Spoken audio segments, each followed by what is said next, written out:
প্রধানমন্ত্রী তারেক রহমান সাহেবের প্রথম বিদেশ সফর ফাইনালি স্থির হয়েছে মালয়েশিয়াতে। তো এইটা নিয়ে গত ২-৪ মাস ধরে অনেক আলোচনা সমালোচনা চলতেছিল যে কোথায় যাবে, দিল্লি যাবে না চীনে যাবে। কারণ দিল্লিতে গেলে চীন নাখোশ হয়, চীনে গেলে দিল্লি নাখোশ হয়। তো কাকে খুশি করবে? তো শুরুর দিকে শোনা গিয়েছিল চীনে যাবেন প্রথম। তো মনে হচ্ছে জানি দিল্লির কথা চিন্তা করে শেষে এখন ৩ নম্বর দেশ ঠিক করেছে মালয়েশিয়া, যে শ্যামও থাকলো কুলও থাকলো। তো রাষ্ট্রীয় পর্যায়েও দেখা যাচ্ছে যে মানুষের মন রক্ষা করে চলতে হয়, এত সহজ না।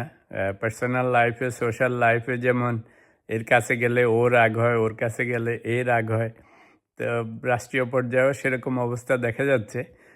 তবে এইবারে গণ অভ্যুত্থানের পরে অবভিয়াসলি জিনিসটা আরেকটু ট্রিকি হয়ে গিয়েছিল, কারণ ইন্ডিয়ার সাথে রিলেশনশিপটা ব্যালেন্স করে চলতে হচ্ছে এখনও। আগে গেলে সবাই বলবে দিল্লির সাথে আবার মেলামেশা শুরু হয়ে গেছে, না গেলে দিল্লি মন খারাপ করবে। টু বি ফেয়ার, দিল্লিওয়ালারা তারেক রহমান নির্বাচিত হওয়ার পরপরই প্রথম ওনারাই ইনভাইট পাঠিয়েছিলেন ভারতে যাওয়ার জন্য। তো সেটাও একটা সম্মানের ব্যাপার, কারণ ইনভিটেশন না দিলে সবাই নিন্দুকেরা বলতো যে ভারতওয়ালারা পাত্তা দেয় নেই।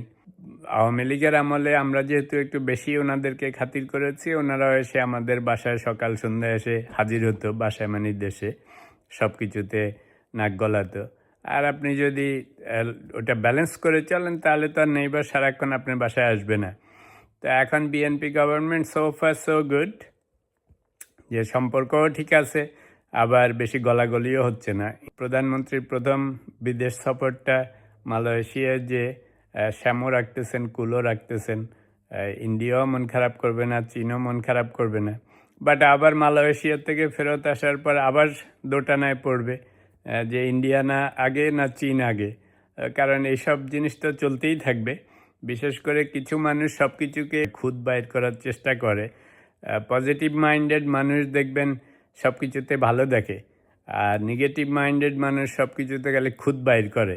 ওই যে ছোটোবেলায় একটা গল্প শুনেছিলাম যে পড়লে কি হবে, পাশ করবে না, পাশ করলে কি হবে, চাকরি পাবে না, চাকরি পেলে কি হবে, বেতন পাবে না। তো সেরকম অবস্থা আর কি। তো যাই হোক, এখন মোটামুটি আশেপাশের দেশের সাথেও একটা নর্মাল রিলেশনশিপ যাচ্ছে, সরকারও বুঝে শুনে আগাচ্ছেন। আমি বলবো যে গণতন্ত্রে যেহেতু নূতন ট্রানজিশন হয়েছে, সব কিছু রয়ে সয়ে করাই ভালো।